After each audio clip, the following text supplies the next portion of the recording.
আমি সোজা হয়ে বসে আমার দুহাত দিয়ে মায়ের দুকাঁধ ধরে ফেললাম আর মায়ের একদম কাছে চলে গিয়ে বললাম, মা প্লিজ একবার দাও। সব ঠিক হয়ে যাবে, প্রমিস। আর কোনো দিন তোমাকে বিরক্ত করব না। কোনো দিন কোনো কারো সাথে দুষ্টুমি করব না, ভালো করে পড়াশোনা করব, ভালো রেজাল্ট করব। প্লিজ মা, প্লিজ। আমি বলতে বলতে একটা হামি খেলাম আর বলতে থাকলাম, প্লিজ মা। মা গো, জাস্ট একবার প্লিজ। আর কিচ্ছু চাই না, শুধু একবার দাও। আমি অভ্রনীল, পুরো নাম অভ্রনীল ঘোষ চৌধুরী, মা ভালোবেসে রুদ্র বলে ডাকে, বয়স 18 বছর, এবং এটা আমার গল্প, বা বলা যেতে পারে আমার এবং আমার মায়ের গল্প। এটা একটা সত্যি ঘটনা, তাই আমি চাই যে আমার দর্শকরা পূর্ণ সত্যিটার সাথে পরিচিত হোক। আমার প্রতিটা অনুভূতি, আমার রস আস্বাদনের তৃপ্তি, সবটাই যাতে আমার দর্শকরা অনুভব করতে পারে। আমার মায়ের সাথে আপনাদের পরিচয় করিয়ে দিই। আমার মায়ের নাম শ্রীমতী জয়শ্রী ঘোষ চৌধুরী, বয়স 38 বৎসর।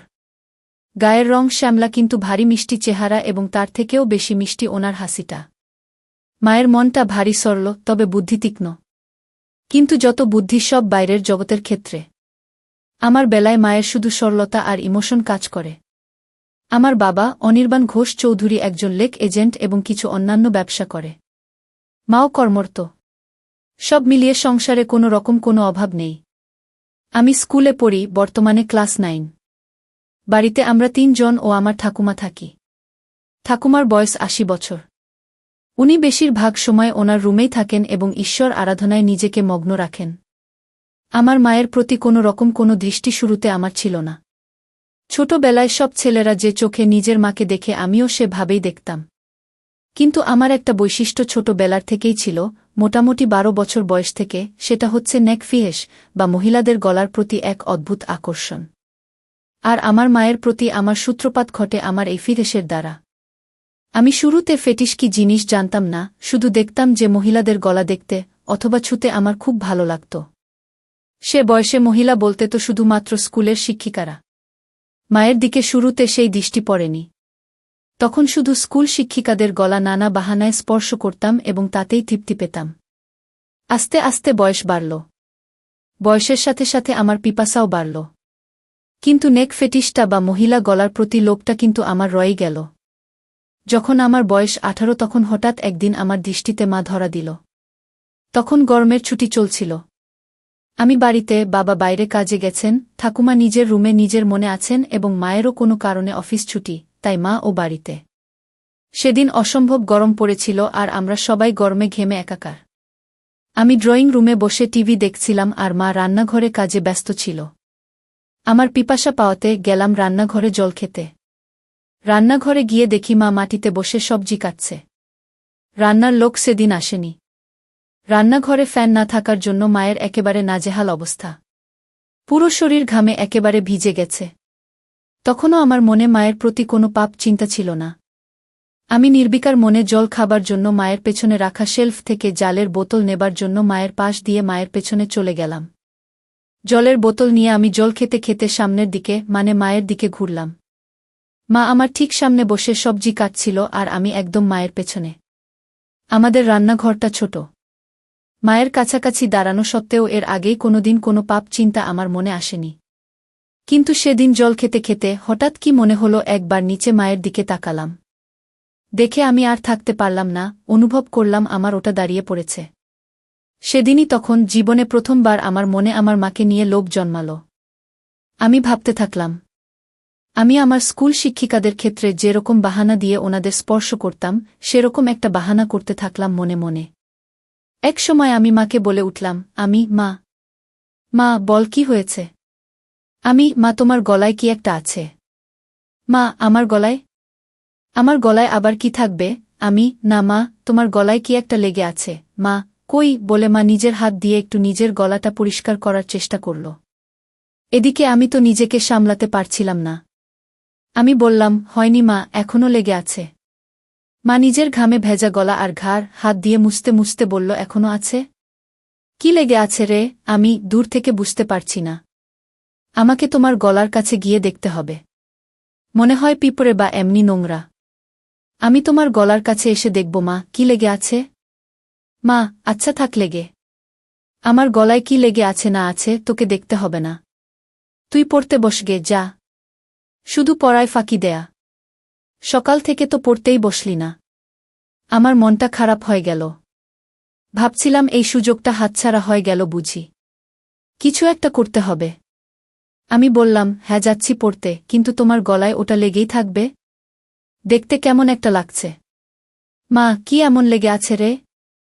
কি? এই বলে মা আবার নিজের দুহাত দিয়ে নিজের গলাটা ভালো করে ম্যাসেজ করার মতো ডোলে পরিষ্কার করার চেষ্টা করল। আমি, উহু, এখনও লেগে আছে, যায়নি। আসলে তোমার গলাটা ঘামে ভিজে আছে তো তাই বোধহয় যাচ্ছে না। এদিকে আসলে মায়ের গলায় কিছু ছিলই না শুরু থেকে। মা তো আর সেটা জানত না, তাই মা আমার নাটক ও পাপ বুদ্ধিটাও বুঝতে পারছিল না। মা এবার খানিকটা বিরক্ত হয়েই বলল, দাঁড়া তো, আয়নায় গিয়ে দেখি। আমি ভাবলাম, যা সর্বনাশ! আয়নায় দেখলে তো মা বুঝে যাবে যে মায়ের গলাতে কিছু লেগে নেই আর আমার কার্যসিদ্ধি হবে না। সাথে সাথে আমি বলে উঠলাম, মা, আমি তোমার গলাটা পরিষ্কার করে দেব। তুমি আবার কেন উঠবে? মা, আচ্ছা ঠিক আছে দে, কিন্তু তাড়াতাড়ি করে পড়তে যা। কোনোরকম কোনো ফাঁকিবাজি না। আমি তো এই কথা শুনে মহা আনন্দে মনে মনে লাফাচ্ছি। আমি মায়ের একেবারে সামনে গিয়ে হাঁটু গেড়ে বসলাম। বললাম, দেখি মা, একটু গলাটা উঁচু করো, মানে একটু উপর দিকে তাকাও। মা আমার কথা মতন একটু মাথা উঁচু করল। আমার সামনে আমার মা তার গলাটা সমর্পণ করে দিল, ঠিক যেন একটি হরিণ নিজেকে একটি ক্ষুধার্ত সিংহের সামনে সমর্পণ করে দিচ্ছে।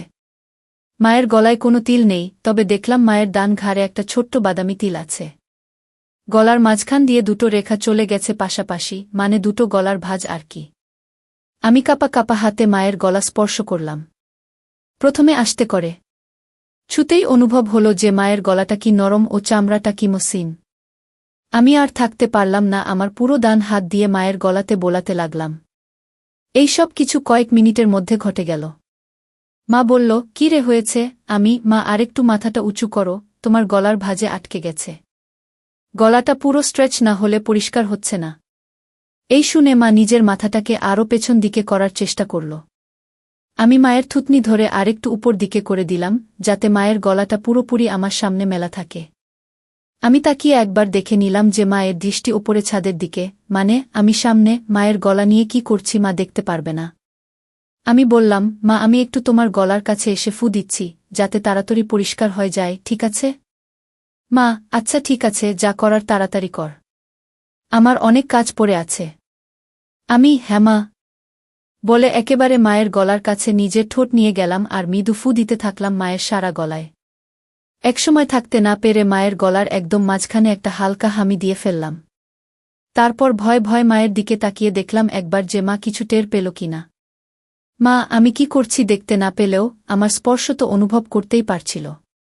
আমার ভয় হচ্ছিল যে মা নিজের গলায় আমার স্পর্শ অনুভব করে ফেলল কিনা, আমার হাতের স্পর্শ আর ঠোঁটের স্পর্শের মধ্যে তফাৎ ধরে ফেলল কিনা। কিন্তু দেখলাম যে না, মা কিছু বুঝতে পারেনি। আমারও সাহস বেড়ে গেল। মা হঠাৎ নিজের দুহাত দিয়ে আমাকে এক ঝাটকা দিয়ে দূরে ফেলে দিল। হঠাৎ ধাক্কা খেয়ে আমি পেছনে হেলে বসে পড়লাম ও নিজের সম্বিত ফিরে পেলাম। মায়ের দিকে তাকিয়ে দেখি মা গম্ভীর হয়ে নিজের আঁচল ঠিক করছে আর এক হাতে সবজি তুলছে। মা সঙ্গে সঙ্গে একটা হাত দিয়ে নিজের আঁচল নিয়ে নিজের গলাকে ভালো করে মুছে নিল। আমি খানিকটা ভয় পেয়ে বললাম, মা কি হলো? মা, কি হবে আবার? তুই পড়তে যা। আমি, না মানে তোমার গলা পরিষ্কার করছিলাম, তুমি হঠাৎ ধাক্কা দিলে। মা বড় বড় চোখে আমার দিকে তাকিয়ে একটু গম্ভীর হয়ে বলল, তোর পড়ায় ফাঁকি দেয়ার বাহানা কি আমি বুঝি না মনে করেছিস? সকাল থেকে এক লাইনও পারিসনি। যা পড়তে বস। আমি, কিন্তু তোমার গলাতে তো এখনো একটু লেগে আছে। মা, লেগে থাক আমার গলাতে যা খুশি। তোকে আমার গলার দিকে খেয়াল রাখতে হবে না। আমি একটু পরে স্নান করতে যাব, তখন এমনিতেই পরিষ্কার হয়ে যাবে। আমি একটু মনে মনে ভয় পেলাম। তাহলে কি মা বুঝে গেল আমার মনের পাপ? এই ভাবতে ভাবতে আমি আস্তে আস্তে মুখ নিচু করে চলে যেতে লাগলাম। তক্ষুনি মা আমার পেছন থেকে মিষ্টি গলায় বলে উঠল, কষ্ট পাস নে বাবা, আমি তো তোর ভালো জন্যই বলি। আমি বুঝি তোর বয়সে পড়তে ইচ্ছে না হওয়াটাই স্বাভাবিক, মন শুধু ফাঁকি দিতে চায়। কিন্তু বাবা, পড়াশোনা না করলে তো ভবিষ্যৎ অন্ধকার। আমার আর বুঝতে বাকি রইল না যে আমার অতীব সরল মা আমার মনের ভেতর কি পাপ চলছে তা একটুকুও বুঝতে পারেনি। আমি নিশ্চিন্ত হয়ে বললাম, মা সরি, তুমি চিন্তা করো না, আমি ভালো করে পড়াশোনা করব। আমার কথা শুনে মায়ের মুখে একটা মিষ্টি হাসি ফুটে উঠল, আর আমিও রান্নাঘর থেকে চলে গেলাম। অল্পটুকু স্বাদ পাওয়ার পর থেকে আমার মন পাপ চিন্তায় ভরে উঠল। যেই মহিলাকে আমি এতদিন শুধু মা হিসেবে পুজো করে এসেছি, সেই মহিলা, সেই নারী এখন আমার কাছে একটা তৃপ্তির দেহ মাত্র, যেটা দিয়ে আমার বাসনার পিপাসা তৃপ্ত মিটাতে পারব। আমার মন তৎপর হয়ে উঠল। মা শব্দটা আমার কাছে একটি দারুণ অনুভূতির শব্দ হয়ে উঠল। আমার হঠাৎ মায়ের বলা কথাটা মনে পড়ল। মা স্নান করতে যাবে। হঠাৎ দেখি মা জল ভরা বালতি নিয়ে আমার রুমে এসে হাজির। বুঝলাম কাজের মাসি আসেনি, তাই মাকেই ঘর মুছতে হচ্ছে। মা বলল, এই যে, হয় ঘরের বাইরে যা, নয় খাটের উপর পা উঠিয়ে বস, ঘর মুছব। আর খবরদার বলে দিচ্ছি, যতক্ষণ না ঘর শুকোচ্ছে মাটিতে পা ফেলবি না, ঠিক আছে? আমি সজোরে মাথা নাড়িয়ে আমার সম্মতি জানালাম এবং তাড়াতাড়ি খাটে উঠে ইঙ্গিত দিলাম যে আমি রুমেই থাকছি। মা নিজের শাড়ির আঁচল কোমরে গুজে হাঁটু গেড়ে বসে পড়ল এবং নিজের মতো ঘর মোছা শুরু করল। আমার খাটে সব সময় একটা পড়ার বই খোলাই থাকে, তখনও ছিল, আর ওটাই আমাকে তখন বাঁচাল, নয়তো আবার পড়াশোনায় ফাঁকি দেওয়ার জন্য মায়ের বকুনি খেতে হতো। আমি বইটা নিয়ে পড়ার ভান করতে লাগলাম। কয়েক সেকেন্ড পর একবার আর চোখে মায়ের দিকে তাকালাম। তাকিয়ে যা দেখলাম তাতে আমার চক্ষু ছানাবড়া হয়ে গেল। ঘরে ফ্যান চলা সত্ত্বেও মা তখনও ঘামছে। সারা শরীর ঘামে ভেজা। আমি লক্ষ্য করলাম ঘামের বিন্দুগুলো মায়ের কপাল থেকে আস্তে আস্তে নেমে যেতে থাকল। একটু পরেই মায়ের ঘর মোছা হয়ে যাবে আর মা ছাদে যাবে কাপড় মেলতে। আজকে ছুটির দিন, তাই নিশ্চয় মা প্রচুর কাপড় ধুয়েছে এবং তাই বেশ সময় লাগবে কাপড় মেলতে। ঠাকুমাকে নিয়ে চিন্তা নেই, উনি শুধুমাত্র সন্ধে বেলা একটু ঘর থেকে বেরোন। এই দুপুরের সময়টায় উনি নিজের ঘরেই থাকেন। আমি অপেক্ষা করতে থাকলাম কখন মা ছাদে যায়। এক সময় মা হাঁক পারল, রুদ্র, আমি ছাদে যাচ্ছি, ঘরের দিকে নজর রাখিস। ঠাকুমা কানে শোনে না, তাই ঘর ফাঁকা হলে কাউকে ঘরের খেয়াল রাখতে হয়। যাই হোক, আমি যেই সুযোগের অপেক্ষায় ছিলাম সেটা পেয়ে গেলাম। আমার পকেট স্ক্রুড্রাইভার আর পকেট হাতুড়ি নিয়ে আমি চললাম মায়ের বেডরুমের দিকে। মায়ের বাথরুমের দরজাটাকে দুপাশ থেকেই ভালো করে পর্যবেক্ষণ করলাম।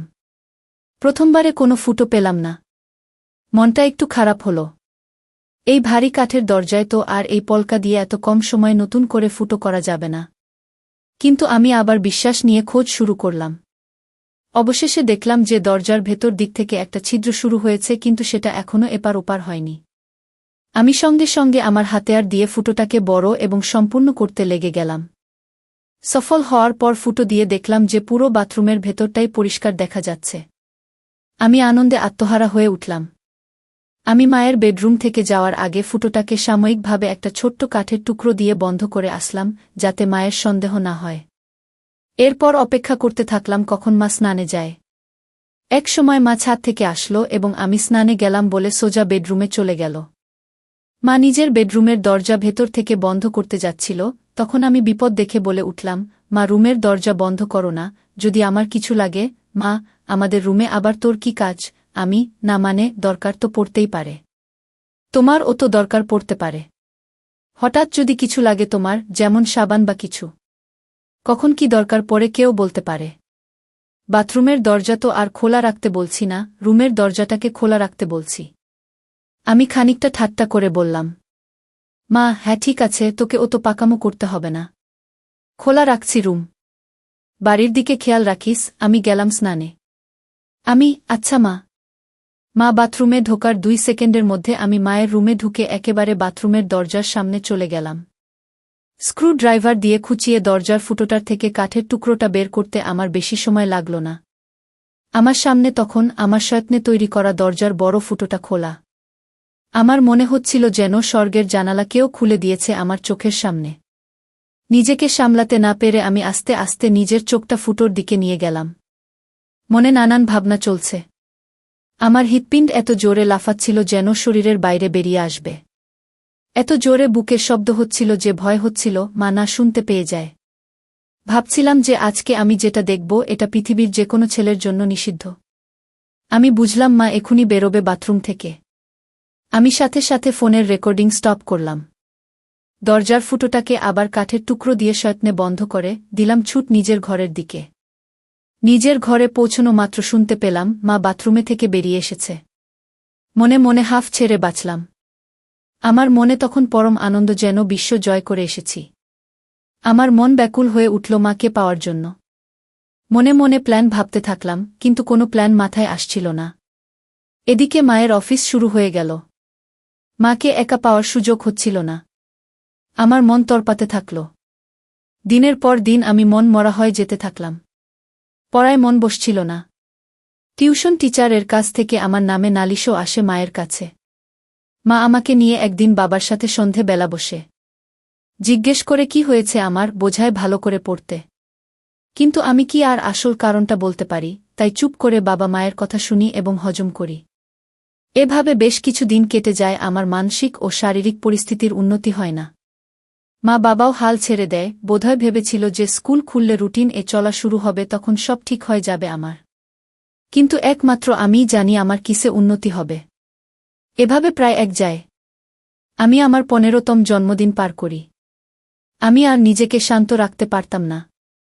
মাকে ধরার সময় নিয়ন্ত্রণ হারিয়ে মায়ের গলায় কামড়ে দিলাম। অমনি মা আমাকে ঠেলে সরিয়ে দিয়ে বলল, শর্ত রুদ্র, বেয়াদব কথাকার, আজকাল একটু বেশিই গায়ে পড়ছিস। আমার এসব ভালো লাগে না। গরমের মধ্যে গা ঘেঁষাঘেঁষি। আগে তো এরম করতিস না তুই। আমি কি যে বলো মা। কেন, আমি তো তোমাকে আদর করে আগেও ধরতাম। মাসে যাই হোক, হেফতে ওই হিন্দি আর ইংরেজি সিরিয়াল সিনেমা দেখে তোর এইসব ভীমরতি চেপেছে। আমাদের বাঙালিদের মধ্যে ছেলেরা বড় হয়ে গেলে মায়ের থেকে দূরে দূরে থাকে, এরম গা ঘেঁষাঘেঁষি করে না। আর তুই তো একটু বেশিই করিস। ধরার পর কি আমার গলায় ঘাড়ে কামড়ে দিস? এতে পরে আমার ব্যথা করে। দুবার তো দেখেছি কালসিটে পড়ে গেছে। এটা কি তোর নতুন কোনো দুষ্টুমি শুরু হয়েছে, নাকি আমার উপর রাগ করে আমার বকুনির প্রতিশোধ নিস তুই? আমি তো মায়ের কথা শুনে পাথরের মতন দাঁড়িয়ে ভয় পাচ্ছিলাম আর ভাবছিলাম যে মা তবে আমার মায়ের গলায় হামি দেয়া কামড়ানোটা টের পেয়েছে প্রতিবার। আর সেটাই তো স্বাভাবিক। আমিই বোকা, পাপের চোটে গানশূন্যর মতো ওভারকনফিডেন্ট হয়ে যাচ্ছিলাম আস্তে আস্তে। এখন কি হবে? আবার ভাবলাম, মা টের পেয়েছে ঠিকই, কিন্তু তার ছেলের আসল মতলবটা এখনও বুঝতে পারেনি। এটা ভাবামাত্র আমার মনে একটু সাহস আসল। আমি বললাম, কি যে বলো মা তুমি। এটাতে আমার আবার কি দুষ্টুমি? আমার সব বাঙালি বন্ধুরাও তো তাদের মাকে ভালোবেসে এভাবে ধরে। মা এবার একটু বিরক্ত হয়, বলল, সে কে কি করছে সেটা আমি জানি না। আমার এটা পছন্দ না, তাই তুই এটা করবি না, ব্যাস। বোঝা গেল। আমি মাথা নেড়ে আমার সম্মতি জানালাম। মা, আর বন্ধুদের থেকে এই সমস্ত বদ অভ্যেস না শিখে ভালো কিছুও তো শিখতে পারিস নাকি? আমি বুঝলাম কথা লাভ নেই। ব্যাপারটা খুব সিরিয়াস দিকে যায়নি, তাই এখানেই ইতি করতে হবে। আমি তাই আবার ঘাড় নিলে বললাম, হ্যাঁ মা, তুমি ঠিকই বলেছ। আমি তোমার কথা মতোই চলব। মা এটা শুনে নিজের রুমে চলে গেল, আর আমিও আমার রুমে হাত দিয়ে কাজ সেরে নিলাম। এর মধ্যে আবার একদিন মা ছুটি পেল এবং বাড়িতেই ছিল। বাবা ভাগ্যবশত কাজে বাইরে। আমার মনের শয়তান জেগে উঠল। মনে মনে ভাবলাম, আজকে যে করেই হোক মাকে পেতেই হবে। দুপুরে খাওয়া দাওয়া শেষ করে আমি আমার ঘরে আর মা নিজের ঘরে দুপুরের ঘুম দিতে চলে গেলাম। বিছানায় শুয়ে থাকলাম ঠিকই, কিন্তু ঘুম আর আসছে না। মায়ের ঘরে পৌঁছে আমি আস্তে করে বেডরুমের দরজা ফাঁক করে মায়ের রুমে ঢুকলাম। ঢুকে দেখি মা বিছানার একদম একধারে এসে দরজার দিকে পাশ ফিরে শুয়ে আছে। আমিও এবার নিশ্চিন্ত হয়ে মায়ের পাশে খাটের উপর বসলাম। মা বা দিকে কাত হয়ে শুয়েছিল। আমি এবার সাহস করে মায়ের গলার একদম কাছে চলে গেলাম। কিন্তু বিপদ ঘটল তারপরেই।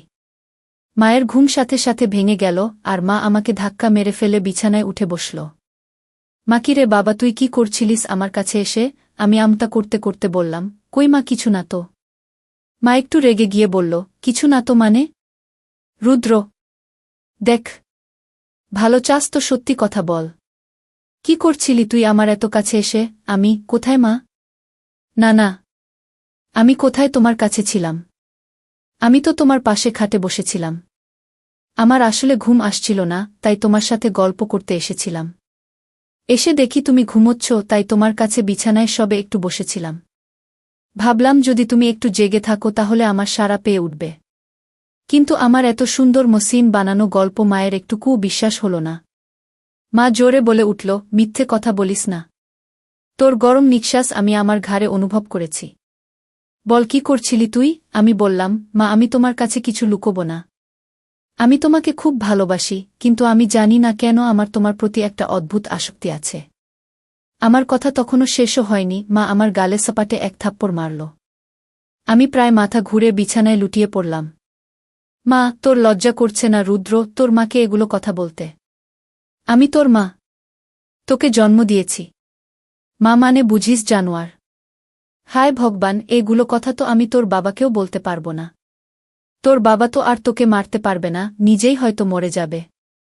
আমি কাঁদতে কাঁদতে বললাম, মা আমাকে ক্ষমা করে দাও, কিন্তু তোমাকে না পেলে আমার জীবন বৃথা। আমি জানি না কেন সব সময় শুধু তোমার কামনা আমার মন জুড়ে থাকে। আমার পড়ায় মন বসছে না, রেজাল্ট খারাপ হচ্ছে, এমনকি আমার শরীর ভালো নেই। তুমি তো সবই জানো মা। বিশ্বাস করো, আমি অনেক চেষ্টা করেছি, কিন্তু কিছুতেই তোমাকে পাওয়ার ইচ্ছেটাকে মন থেকে বের করতে পারিনি। আমি সাইকিয়াট্রিস্টের কাছেও গিয়েছি, কিন্তু তাদের কাছেও এর কোনো ট্রিটমেন্ট নেই।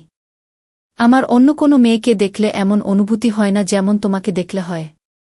আমি কি করব বলো মা? মা, থাম রুদ্র, থাম।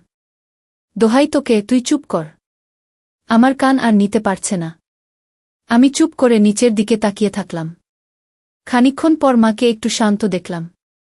বলল, রুদ্র বাবা শোনো, এটা হয়তো একটা বয়সের প্রবলেম। তুই চেষ্টা কর, দেখবি সময়ের সাথে ঠিক হয়ে যাবে। আমি সাহস করে বললাম, না মা, আমার তোমার প্রতি বাসনা ততদিন কমবে না যতদিন না আমি তোমাকে পুরোপুরিভাবে পাব। মা, তুই একটু বড় হয় যা, তোকে তাড়াতাড়ি বিয়ে দিয়ে দেব। কেন এই বুড়ি মায়ের পেছনে পড়েছিস বাবা? আমার মনে হলো এইবার বোধহয় মায়ের মাতিসুল ভাব জেগে উঠেছে। যেটা চায় যে তার সন্তান সব সময় সুখে থাকে, ভালো থাক। আমি ভাবলাম আমাকে মায়ের এই মনের ভাবকে কাজে লাগাতেই হবে। এই আমার অন্তিম সুযোগ। আমি সাথে সাথে মায়ের পা ধরে বললাম, মা আমাকে একবার তোমার সাথে দাও। আমার আর এই জ্বালা সহ্য হচ্ছে না মা।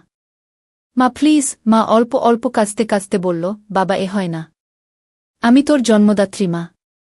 তুই এখন ছোট, তাই তুই কি চাইছিস সেটা বুঝতে পারছিস না। এটা হয় না বাবা, প্লিজ বোঝ। আমি খেয়াল করলাম যে মায়ের মুখে আর রাগের কোনো চিহ্ন নেই। মা পুরো ইমোশনাল হয়ে আছে। আমি মনে মনে ভাবলাম, এখনই খেলতে হবে।